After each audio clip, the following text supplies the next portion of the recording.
हमारा यहाँ पे स्टार्ट होता है basic technical writing, introduction to technical writing. तो यहाँ पे इसमें हमारा यहाँ दिया गया है मॉड्यूल्स कुछ। What is technical writing, what are the objectives of technical writing, what is the type of technical writing, what is the prescriptives of technical writing, how is technical writing different from other forms of writing. तो और what is technical writing, technical writing होता क्या है। Technical writing introduce you to some of the most important elements of writing in world of science, technology and business. ये हमें introduce करता है कुछ इंपॉर्टेंट एलिमेंट्स पे, जैसे कि इसमें word of science, technology, business, what और अब it is a process of writing simple and straightforward content to simple complex process and material. यह एक बहुत ही सिंपल और आसान तरीका है जो कि कॉम्प्लेक्स चीज़ों को एकदम एक फॉर्मेट में लिख देने के लिए, ताकि सभी आदमी को प्रॉपर सही तरीके से समझ में आ जाए। और the term technical refers to knowledge that is not whispered but is more territory of experts and specialists। यह टेक्निकल, इसमें टेक्निकल का मतलब है नॉलेज, जो कि हमें एक्सपर्ट्स के, स्पेशलिस्ट को पता होता है, लेकिन नॉर्मल को नहीं पता होता। तो उसे आसान भाषा में ऐसे लिखना है हमें कि सभी को समझ में आ जाए। सिर्फ ऐसे नहीं टेक्निकल राइटिंग हमें करना है कि सिर्फ हमें समझ में आ रहा है और जो इसमें स्पेशलिस्ट हैं उन्हें समझ में आ रहा है। ऐसे लिखना है कि कॉमन मैन भी जो भी होंगे उन्हें भी ये चीज़ प्रॉपर सही तरीके से समझ में आ जाए। इसके कुछ एग्जांपल यूजेज हैं। कंप्यूटर सॉफ्टवेयर हार्डवेयर में, telecommunication, cyber security, biotechnology, engineering में यूज़ होता है, और एरोस्पेस में भी यूज़ होता है। एरोस्पेस में finance, consumer electronics, manufacturing, medicine and medical equipments, इन सभी में इसका यूज़ होता है। और यहाँ पे फिर आ रहा है technical communication can be written, oral और विजुअल। टेक्निकल कम्युनिकेशन को हम लिख के भी कर सकते हैं, ओरल भी, और विजुअलाइज भी कर सकते हैं इसको।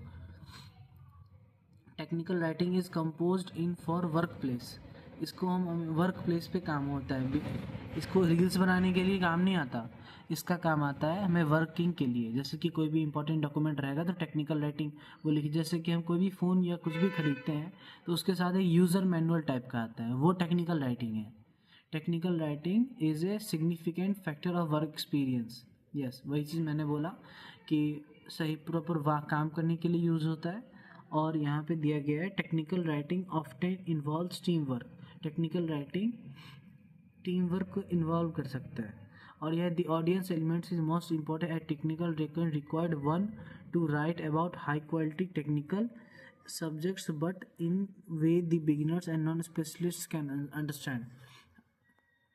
टेक्निकल राइटिंग ऐसे लिखना होता है कि जिसमें हाई क्वालिटी पर्सन से उन्हें भी समझ में आ जाएगा, जो बिगिनर है उन्हें भी, और जो इसमें स्पेशलिस्ट नहीं है उन्हें भी आ जाएगा। मतलब कि ऐसे लिखना होता है कि एकदम सही फॉर्मेट में, ताकि ये चीज़ सभी को समझ में आ जाए। Objectives of technical writing: clarity, consistence, accurate, organisation और ethics. Prescriptives of technical writing: planning, understand to the task before you begin। Technical writing लिखने के सबसे पहले हमें क्या करनी होती है, प्लानिंग करनी होती है। क्लैरिटी चाहिए, शॉर्ट ने प्लानिंग में हमें अंडरस्टैंड करना होता है कि क्या ज़रूरत है, कैसे लिखना है, वो सभी चीज़ें। और हमें ऐसे लिखना है कि अनफेमिलियर ना लगे किसी को भी। और शॉर्ट ने use word efficiently and avoid रेड्यूडेंसेस।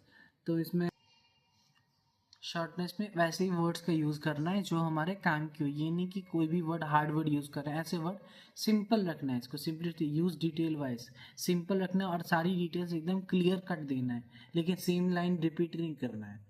Word जो है avoid complexity, complex words use नहीं करना है, सिंपल रखना है एकदम से। और dictionary, correct use of language, dictation में करेक्ट लैंग्वेज का यूज़ करना है। ऑर्गेनाइजेशन में agreements and parts, visual design and graphics. Comment में process and habit, कमेंटमेंट।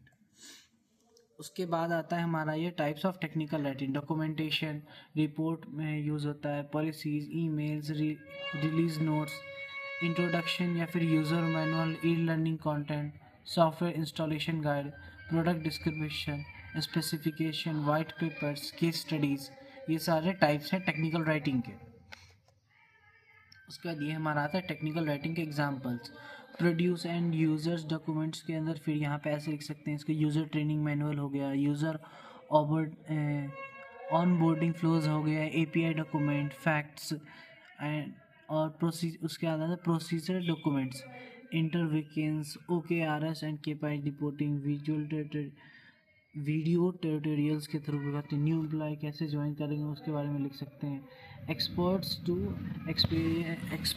To expert documentation में यूज़ होता है, रिसर्च समरी में, लीगल डॉक्यूमेंट में, सेल्स एंड मार्केट डॉक्यूमेंटेशन में, business plans, case studies, REPFS। यहाँ पे REPFS का मतलब है रेलवे, एक मिनट मैं बता रहा हूँ। हाँ, तो REPFS का मतलब है रेलवे फोर्स प्रोटेक्शन। इसके बाद आता है हमारे पास ये यूज़र मैनुअल है। ये यहाँ किसी कहीं का यूज़र मैनुअल दिया गया है, डेट टाइम सभी चीज़ें हमें इस तरह से लिखनी होती है। जैसे एलिमेंट्स हो गया, जैसे कि हमारा सिलेबस होता है तो वो भी उसी तरह का होता है जैसे में लिखा हुआ है।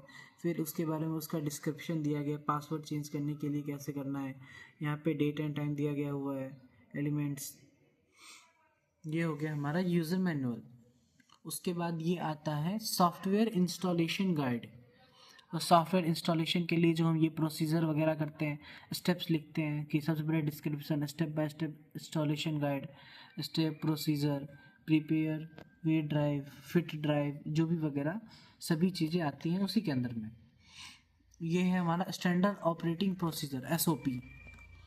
तो इसमें हमें सबसे पहले टाइटल लिखना होता है, डिपार्टमेंट कौन सा है, डेट एंड ID जो भी सभी का होता है वो लिखना है, डिपार्टमेंट हेड का अप्रूवल है या नहीं, उसका सिग्नेचर चाहिए। उसके बाद फिर पर्पस क्या है, user can quick refers and purpose and not read the whole SOP। Purpose क्या है वो इसलिए लिख देते हैं हम। उसके बाद फिर क्लैरिटी अपकमिंग, क्या इसके फुल फॉर्म्स है बीच में ताकि सभी को पता चले, वो चीज़ लिख देते हैं। उसके बाद फिर उस प्रॉपर जो प्रोसीजर होता है वो लिखते हैं हम। उसके बाद ये आता है API डॉक्यूमेंट। तो डॉक्यूमेंट्स में API डॉक्यूमेंट, जैसे कि हम कोई भी स्टडी करते हैं तो उसमें कैसे लिखना होता है ये इस चीज़ के बारे में बताया गया है। तो इस तरह से हम अपना पहले डॉक्यूमेंटेशन लिखते हैं, फिर प्रीबिल्ड लिखते हैं, चूज़ करते हैं, सेवर टॉपिक वाइज जैसे ऐसे ही लिखते हैं। API रेफरेंस के लिए यहाँ पे 3-4 दिए गए हैं। तो इस तरह से यहाँ पे ये ड्रॉप बॉक्स इसका नहीं है, ये कोई वेबसाइट है या ऐप है, उस बारे में बताया गया है। ये इस तरह से लिखना होता है हमें। यहाँ पे लिखा गया है API डॉक्यूमेंटेशन, ये वही है। और ये है हमारा सर्विस लेवल एग्रीमेंट। तो इसमें सर्विसेज दिए गए, डिस्क्रिप्शन है, SAL टारगेट कितना हुआ है, परफॉर्मेंस मैट्रिक्स है, मेजरमेंट लिखा गया है कि कितना हुआ है, सभी चीज़ें इसके अंदर आती है। तो ये हो गया हमारा सर्विस लेवल एग्रीमेंट। देखिए यहाँ पे लिखा भी हुआ है। ये ऐड हो गया, प्रेस रिलीज़ है ये, जैसे कि यहाँ पे मैकबुक का दिया हुआ है। तो ये हमारा प्रेस रिलीज़ में टेक्निकल राइटिंग का यूज़ इस तरह से होता है। और इसके अंदर भी फीचर्स होंगे, इसके अंदर की चीज़ें भी लिखी होगी इसमें। ये है हमारा case study and white papers. तो यहाँ पे केस स्टडीज़ देखिए, यहाँ पे कुछ केसेस लिखे गए हैं कि इस तरह से इसको एक तरह से ऐड में भी यूज़ किया जा सकता है किसी कंपनी के द्वारा। तो यहाँ पे केस स्टडीज़ है। और ये वाइट पेपर्स का मतलब होता है जिसमें कि किसी कंपनी का प्रोग्रेस हुई, कंपनी अपना रिपोर्ट बनाती है, वो हो गया। या फिर नॉन प्रोग्रेसिव कंपनी अपना रिपोर्ट बनाती है, इस तरीके से। तो इसे हम बोलते हैं case studies and white papers. उसके बाद आती है ये हमारी कंपनी डॉक्यूमेंटेशन।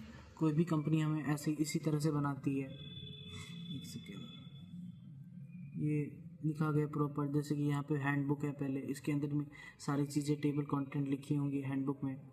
तो उसके अंदर में सभी डिटेल्स होंगी, उसे हम कहते हैं यहाँ पे कंपनी डॉक्यूमेंटेशन। उसके बाद आती है request for a proposal, RFP। तो यहाँ पे हेल्दी फूड का प्रपोजल दिया गया है, तो उसमें इस तरह से पहले डिस्क्रिप्शन लिखेंगे, फिर कॉन्सेप्ट क्या है, एक्सपेंस कितना आएगा, सभी चीज़ें लिखनी होगी हमें। यहाँ पे कंपनी का एनुअल रिपोर्ट है, तो इसमें कैसे लिखना, एनुअल रिपोर्ट की कुछ इस तरह से लिखा जाता है। ये है हमारा बिजनेस प्लान। तो बिजनेस प्लान में इधर रहेगा, फिर executive supremacy, product description, SWOT analysis, marketing research, organisation system, schedule, finance planning, appendix वगैरह जो भी होती है प्लान, बिजनेस प्लान्स की, वो लिखे जाएगा। ये है हमारा टेक्निकल राइटिंग फॉर इंजीनियर्स।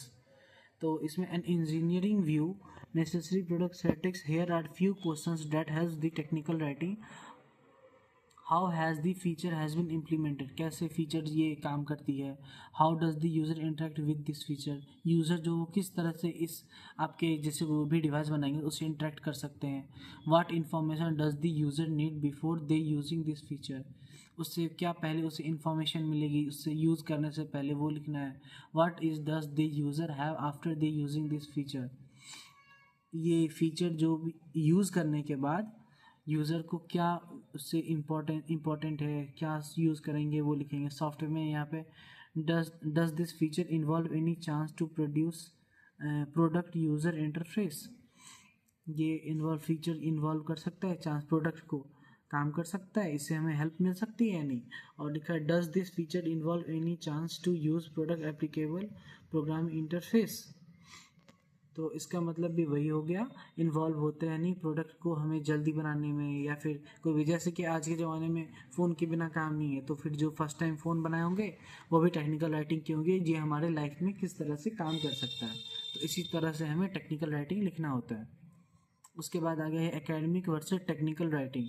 तो ये है हमारा डिस्क्रिप्शन, उसके narrative analysis cause and effect comparison and procedure. Description में job description, observation report, incident report, CV projection description, book review, letter recommendation, service training, manual, meeting minutes, letter natives, observation versus progress report. Analysis, इसमें technical writing में हम progress report लिखते हैं और academics में ये नहीं प्रोग्रेस रिपोर्ट नहीं लिखा जाता है. इसके analytic product field test report comparison करता है, इसमें प्रोडक्ट कंपैरिजन फैसिलिटी रिपोर्ट लिखा जाता है. और यहाँ पर प्रपोजल एक्शन होता है. What makes technical writing different, the information should be prepare present communication in a certain format. ये हमेशा एकदम प्रेजेंटेशन प्रिपेयर्ड प्रेजेंटेशन होता है और के सर्टेन फॉर्मेट में लिखा जाता है. Word should be brief and accurate, तो इसमें ये should be the writing should B brief clear and accurate होता है. में टेक्निकल राइटिंग डिफरेंट जिस तरह से होता है वो. और इसमें writing task should be present information to help reader solve the problem and acquire better understanding of the issue. The writing task should be present information to help reader solve the problem और acquire better understanding of an issue. तो इसमें जो भी problems आती है वो better तरीके से उसका इशू सॉल्व हो सकता है. और यहाँ पे the writing should be convey technical particular information in a simple way that easy for non technical readers to understand. जो टेक्निकल में नहीं है उन्हें भी इसका अच्छे तरीके से समझ में आ जाए, इस तरह से हमें लिखना होता है. उसके बाद आता है हमारे पास ये फीडबैक का. तो ड्राफ्टिंग होता है तो सभी को अलग अलग तरीके से फीडबैक साइकिल किस तरह से हो टेक्निकल राइटिंग में वो दिख रहा है. ड्राफ्टिंग हो गया, वैलिडेशन रिव्यू के लिए यहाँ से इस तरह से आ जाता है. एडिटर चेक करेगा, अगर मान लीजिए उसमें कुछ भी तो उसे पता चल जाएगा कि यहाँ से आया हुआ ये चीज़.